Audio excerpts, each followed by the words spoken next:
السلام عليكم ورحمة الله وبركاته. كل سنة وانتم طيبين وكل عيد وانتم طيبين. وعملنا كحك العيد، أحلى كحك ما شاء الله، كحك جميل ناعم وطري وما فرش معانا ولا حاجة، وبصراحة فاخر من الآخر. الكحك ده معمول بالمكسرات ومعمول بالملبن ومعمول بالسمنة البلدي. كحك متكلف زي ما انت شايفة، القرصة متبصمة والتبصيمة عليها منقوشة والنقشة زي ما هي، وما جرالوش اي حاجة خالص. والنعومة هتشوفي معايا، تعالي بقى شوفي نعومته وطعمته. تعالي كده هكسر لك واحدة وشوفي قد ايه هو ناعم وجميل، والمكسرات في قلبه. شايفة الجمال، شايفة النقشة زي ما هي ازاي، شايفة القرصة زي ما هي ازاي، لا فرشت ولا جرالها اي حاجة. شايفين النعومة؟ ما شاء الله ما شاء الله، طعم وريحة وحاجة بقى كده ايه ما اقولكش. ادي المكسرات اللي في قلبه اهي، والطعم حكاية. عايزة تعرفي الطريقة؟ يلا بينا. السلام عليكم ورحمة الله وبركاته. ازيكم يا حبايبي، عاملين ايه؟ معاكم مطبخ ما اقولكش. كل سنة وانتم طيبين. هنعمل مع بعض النهاردة كحك العيد. كحك العيد هعمل لكم بطريقة تحفة جدا، بطريقة جميلة قوي قوي قوي هتعجبك. وفي نفس الوقت الكحكاية معاكي هتلاقيها يعني دايبة دوب، وفي نفس الوقت ما بتلعبكش في البق. في نفس الوقت بتلاقيها لها طعم مميز. كحكة ما اقولكش. المقادير معانا، انا هعمل هنا 2 كيلو دقيق. تمام، اقسمي المقادير وخلي لو هتعملي كيلو بنفس المقادير بس هتقسميها على 2. احنا دلوقتي هعمل 2 كيلو دقيق، هحط عليها الحاجات الدراي ايه، 4 معالق دقيق سيمولينا اللي هو دقيق البسبوسه. ده السر بتاعنا في عدم لعبكة الكحكاية لما تيجي تاكليها وتبص تلاقيها من كتر نعومية الكحكة بتلاقيها يعني عملت في بقك كده، لكن دي بتبقى الكحكة ناعمة وفي نفس الوقت تلاقيها حلوة يعني جميلة. معايا قلنا 4 معالق دقيق سيمولينا. معانا سمسم متحمص، لازم يكون متحمص. تمام. معايا 3 معالق لبن بودرة، استغني عنهم لو انت عندك حليب. لو عندك لبن طبيعي استغني عنهم، او حليب على حسب كل بلد بتقول عليه ايه. هنا معايا 3 معالق لبن بودرة، انا هعجن بالمية. ومعايا باكو بودر، على كل كيلو بناخد معلقة بودر، فهو يدوبك الباكو على 2 كيلو. معايا هنا ريحة الكحك دي بتجيبيها من عند العطار، كيلو بياخد معلقة صغيرة، يعني انا هحط على 2 كيلو معلقة كبيرة، مش هكتر، نص معلقة كبيرة كده، مش هكتر، كمان شوية. يلا يبقى كده خدت معايا معلقة الا ربع كبيرة، يعني تحطي معلقة صغيرة. تمام للكيلو. كده ده معايا النواشف. لسه عندنا لسه عندنا الخميرة. هحط معلقة كبيرة خميرة، معلقة كبيرة خميرة على الفورية للكيلو. هحط معلقة ونص لل2 كيلو بالشكل ده. هنحط معانا ذرة الملح، دي ضروري طبعا. وهحط معايا معلقتين سكر، عايزه تحطيهم مطحونين تحطيهم عادي كده مفيش مشكله، هو بيدوب معانا مفيش مشكله خالص. تمام. هقلب بقى الدراي كله كده مع بعضه، الحاجات الناشفه دي كلها اقلبها مع بعضها بالشكل ده. هحط نص كيلو سمنه بلدي على نص كيلو اي نوع سمنه عندك، بحيث ان هو يطعم لي الموضوع.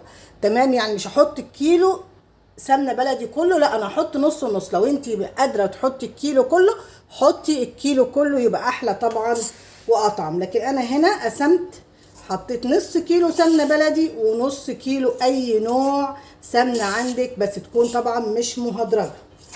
كده هحط عندي بقى السمنه عليه، هعمل حفره كده وهنزل معايا بايه؟ بالسمنه. بسم الله الرحمن الرحيم.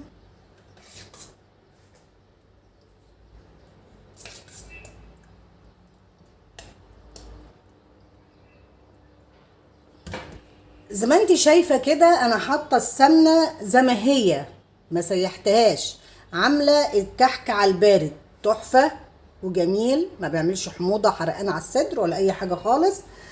هحطه بقى عندي في العجان.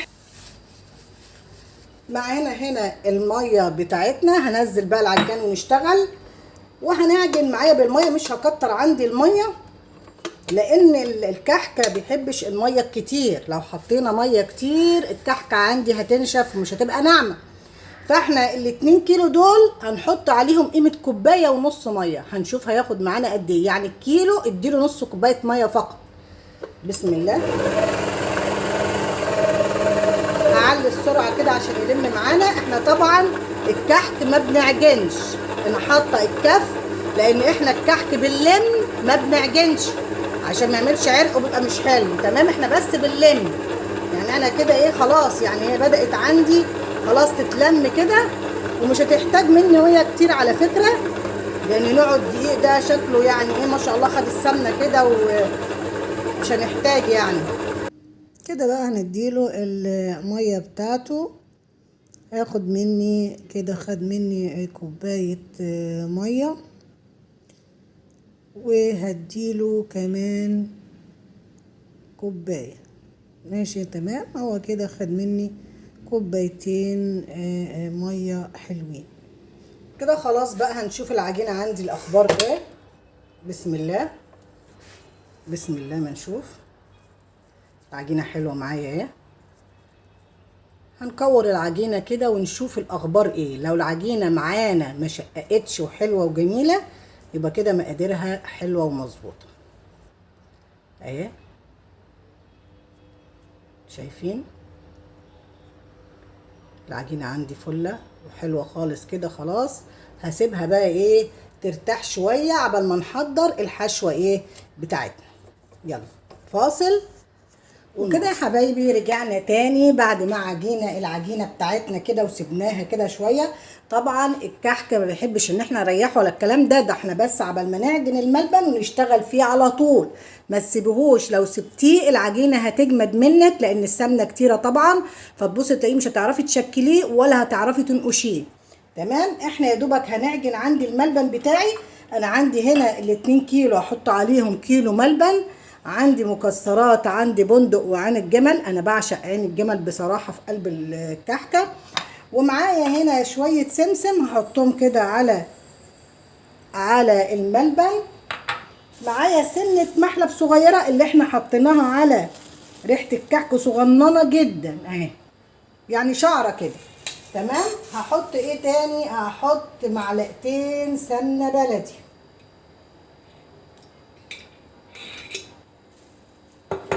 وادي معلقتين سمنه بلدي زي ما انت شايفه كده، هحطهم عليها كده. وهعجن الملبن ده كله بالشكل ده. بسم الله ما شاء الله، لا حول ولا قوه الا بالله. تعالوا بقى هنكور معانا الملبن ونعمل ايه. همسك كرايه الملبن كده وهحط فيها عين الجمل بالشكل ده. خلاص اهي، واقوم مقفله عليها كده. وادي الكرايه على قد الايه، على قد الكحكايه. ماشي، انا بحب اكتر شويه، بحب اكتر الحشو شويه. انت حسب ما انت عايز. اهو احط بقى البندقيه كده. ما بحبش احط المكسرات من غير ملبن، ما بتديش طعم خالص للقرصه حلوه بصراحه، ولا بيبقى له طعم. المكسرات لازم تتحط في الملبن بالشكل اللي انت شايفاه ده، يديلك طعم للقرصه خطير جدا. خلاص هنعمل كده ونحط كده ونكور اهو. هنجهز زي ما انت شايفه كده الملبن عندي كله هجهزه بالشكل ده. بندق، عين الجمل، زي ما انت عايزه. المكسرات اللي انت عايزاه. عايزه تعمليه بس بملبن كده من غير مكسرات ماشي، عايزه تعمليه بعجميه ماشي، عايزه تعمليه ب عجوه ماشي. بصي ده اختياري، تعمليه بقى ساده كله، دي حاجه بقى ايه ترجع لك. هي دي المكون والطريقه، وانت عليكي بقى ايه تشوفي انت عايزه ايه. تمام. وكده يا حبايبي بقى انا هكمل بقيته كده لوحدي، اخليه هنا. وهاجي هنا بقى ايه نشوف هنعمل ايه. هجيب هنا عندي الكحك بتاعي، وعندي هنا المناقيش، وعندي البصامه. تمام. وعندي هنا الصاج اللي هنحط فيه الكحك. بسم الله الرحمن الرحيم. هنبدأ. بسم الله ما شاء الله. هجيب بقى كده العجينه، بسم الله ما شاء الله زي الفل. هعمل كده وهحط ايه عندي الملبنايه كده اهي، واقوم مقفله عندي كده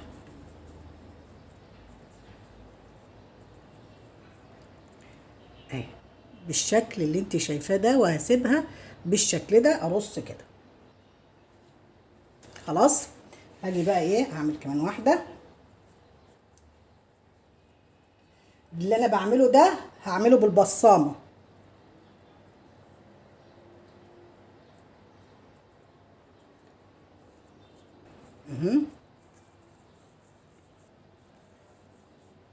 احطها كده. انا هعمل بايه الصفه الاولانيه دي كده بالبصامه، وبعد كده ايه هنعمل هوريكم ان ننقش ازاي.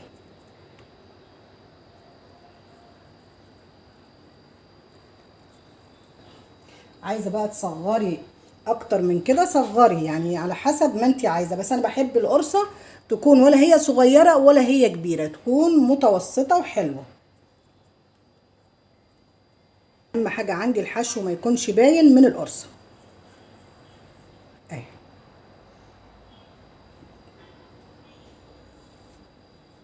كنا زمان بقى في العيد كنا نتجمع احنا والجيران وكلنا، وكنا نقعد نعمل الكحك ده بسم الله ما شاء الله، مش كميه كده كيلو واتنين كيلو دلوقتي على قدنا، لا كنا بنعمل بسم الله ما شاء الله بكيلويات كتيره جدا.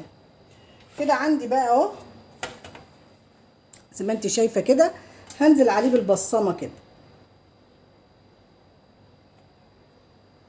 تمام.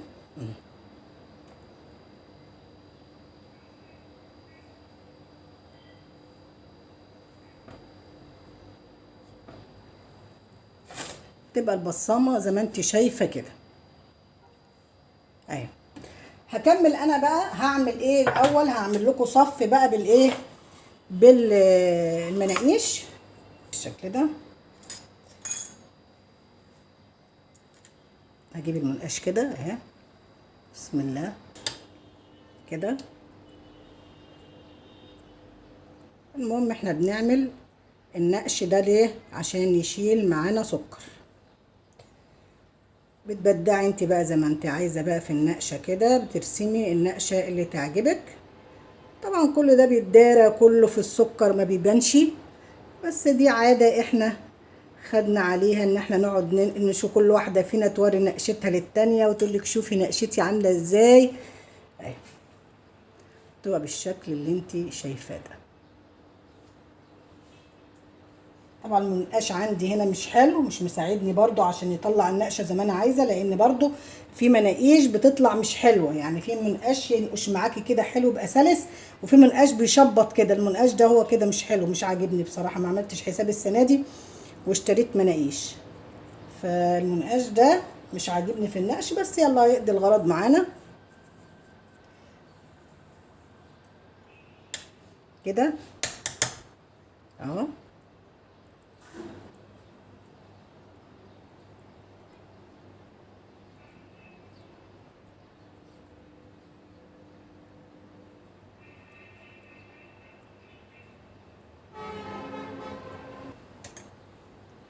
ونحط بقى. هكمل بقى بقيت بقى الكميه طبعا لوحدي.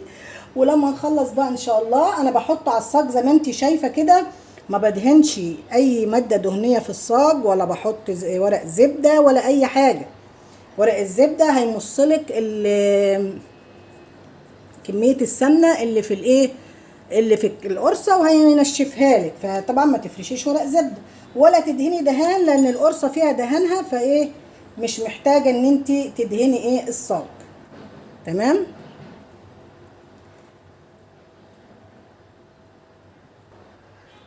كده خلاص بقى زي ما انت شايفه كده. هكمل بقى بقيه الكميه، ولما نخلص بقى هنشوف هنخبز ازاي. يلا فاصل ونواصل. عايزه تعملي فاضي اعملي فاضي. يلا فاصل ونواصل. وكده يا حبايبي رجعنا تاني بعد ما خلصنا كميه الكحك بتاعتنا. ما شاء الله ده اللي اتعمل بالبصامه. وعندي هنا الايه اللي انا عملته بالمنقاش بقى بالشكل اللي انت شايفاه ده. وادي برضو هنا ده الصاج الاولاني. طبعا احنا لما بنيجي نخبز بنخبز اول حاجة احنا اشتغلنا فيها، وهكذا يعني الاول والتاني والتالت وهكذا، ما بناخدش الاخير ونبدأ بيه. تمام. وكده برضو عندي اهو، يبقى دي ادي الكمية كلها بتاعتي زي ما انت خلاص كده. انا ايه خلصت الكحك. انا شغلت الفرن عشان اخبز. طبعا بتسيبيه نص ساعة وبعد كده ايه بتشغلي وتخبزي على طول. في الصيف اللي احنا فيه ده ما بيغيبش معانا. بعد ما اخلص خبيز بقى هتشوفوا شكله بقى ايه. فاصل ونواصل. كده يا حبايبي بعد ما الكحك عندي طلع من الفرن بقى بالشكل اللي انت شايفاه ده. طبعا سخن جدا. انا لسه مطلعاه اهو. ما شاء الله. شايفه الجمال. طبعا انا بحب ايه انت شايفاه غامق شويه، انا بحب اغمقه كده، يعني احب انا يبقى فيه التحميصه شويه عشان التحميصه دي بتديله طعم حلو. هنشوف كده عندنا ايه تكون واحده بردت ولا حاجه. شايفه ناعم جدا ولا فرشت ولا جرالها اي حاجه. جميله قوي قوي. شايفين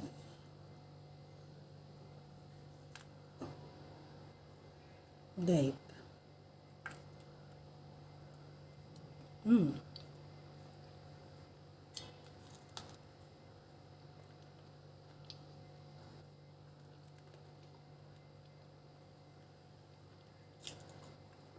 جميل. يا خبيزه كحكايه بيبقى بالشكل ده حلو قوي، يا ريت تجربيه. انا هسيبه يهدى وبعد كده هنحط له السكر ونجرنشه ونشوف شكله بقى ايه. يلا فاصل. وكده يا حبايبي بقى بعد ما خلصنا الكحك شايفين بقى بالجمال اللي انتوا شايفينه ده. ما شاء الله. دي اللي متبصم وده الايه اللي منقوش، وحاجه كده فاخر من الاخر. طبعا هنحط عليه سكر بودره بقى علشان الكحك بتاعنا معروف ان هو لازم نحط عليه سكر بودره بالشكل ده.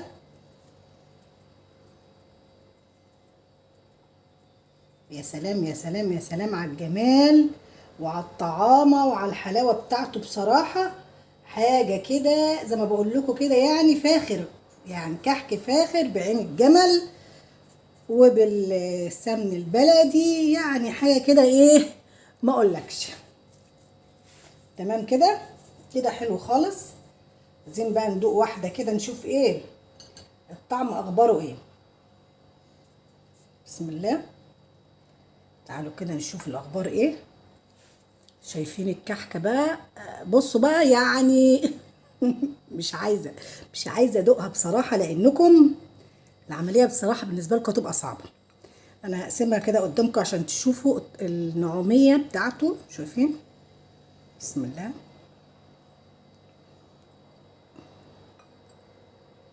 واو. شايفين من جوه عامل ازاي. شايفه المكسرات الملبن.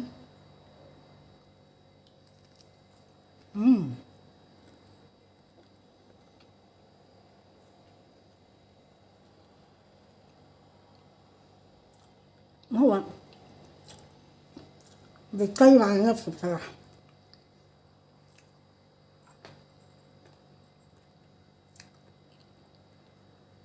شايفه التسويه بتاعته دي لازم تبقى باللون ده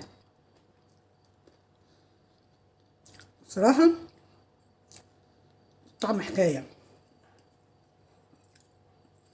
دايب دوب وبيدوب في البق كده. ناخد كمان واحده، ناخد بقى الفاضيه بقى، ده بقى الفاضي. اكسر لكم الفاضيه اهي، شايفين عامله ازاي؟ شايفين الكحكه؟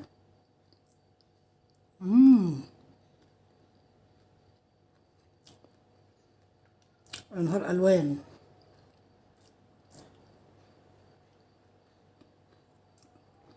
بصراحه الطعم جنان. لا تقولي بقى محلات ولا تقولي اي حاجه، جربيه وان شاء الله يعجبك. في الطعم، في الريحه، قالب البيت، حاجه كده بصراحه تحفه تحفه تحفه.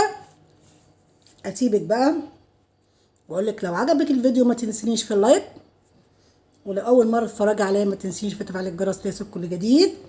وكان معاكي مطبخ ما اقولكش، وكل سنه وانتم طيبين، والسلام عليكم ورحمه الله وبركاته.